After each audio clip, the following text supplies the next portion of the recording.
50 ஆண்டுகளுக்கு மேல இந்தியாவில் உள்ள பல மொழிகளில் ரஜினிகாந்த் அவர்கள் மிகவுமே சரி வேதனையா கண் கலங்கி சில விஷயங்களை பகிர்ந்திருக்கிறாரு. அது கேட்கும் போது நமக்கே ஒரு மாதிரி ஆயிடுச்சுன்னு சொல்லணும்.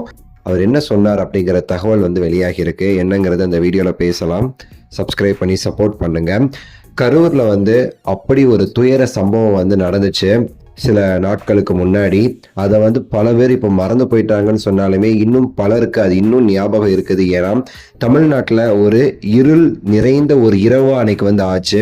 41 பேர் மரணம். பச்சை பச்சை குழந்தைங்க, நிறைய பெண்கள், கர்ப்பிணி பெண்கள்னு சொல்லிட்டு அவ்வளோ மரணம். வெறும் ஒரு நடிகரை பார்க்க வந்ததுக்காக நடந்த ஒரு சம்பவம் அது. அது மிகவுமே பாதிக்கப்பட்டுச்சு. சரிங்களா, எல்லார் மனசுமே காயப்பட்டுச்சு. ரஜினிகாந்த் அவர்கள் அன்றே சில விஷயங்கள் சொல்லியிருந்தாரு. அப்பாவி மக்கள் இறந்துட்டாங்கன்னு சொல்லிட்டு ஒரு வார்த்தையை குறிப்பிட்டிருந்தாரு. அதுக்கடுத்து அவருமே சரி ரொம்ப ஒரு வேதனையில தான் இருந்தார் அந்த சம்பவத்தினால. அவர் கூட நேர்ல போய் கரூர் மக்களை சந்திக்க போறதா சில தகவல்கள்லாம் வெளியாச்சு. கூடிய சீக்கிரத்தில் அதற்கான ஏற்பாடுகளும் நடக்கும்னு சொல்லிட்டு எதிர்பார்க்கப்படுது. இந்த சமயத்துல பாத்தீங்கன்னா தீபாவளி வந்திருக்கு. இந்த தீபாவளி எல்லாரும் என்ன கொண்டாடினாலுமே இறந்து போன மக்கள் அவங்களோட வீட்டில் கண்டிப்பாக கொண்டாட மாட்டாங்கங்கிறது நமக்கு தெரியும். விஜய் அவர்கள் கூட தீபாவளி யாரும் கொண்டாட வேண்டாம்னு சொல்லியிருந்தாரு. ஆனால் அவங்க ஏன் ஆரம்பத்தில் ஆயுத பூஜை கொண்டாடினாங்கிறது தெரில. ஆனால் ரஜினிகாந்த் அவர்கள் அவங்க வீட்டில் சில ஆட்கள் கிட்ட பேசியிருக்கிறது என்ன அப்படின்னா, இன்னும் மனசு அந்த ஒரு துயர சம்பவத்திலேருந்து வெளியே வரல.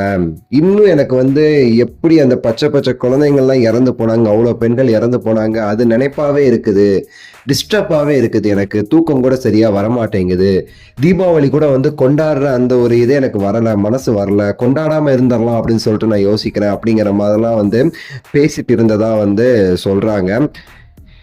இன்னும் ரஜினிகாந்த் அவர்களுக்கு அந்த நினைப்புங்கிறது இருந்துகிட்டே இருக்குங்கிறதா நம்ம புரிஞ்சிக்க வேண்டிய ஒரு விஷயமா இருக்கு. கண் கலங்கி பேசியிருக்காராமா.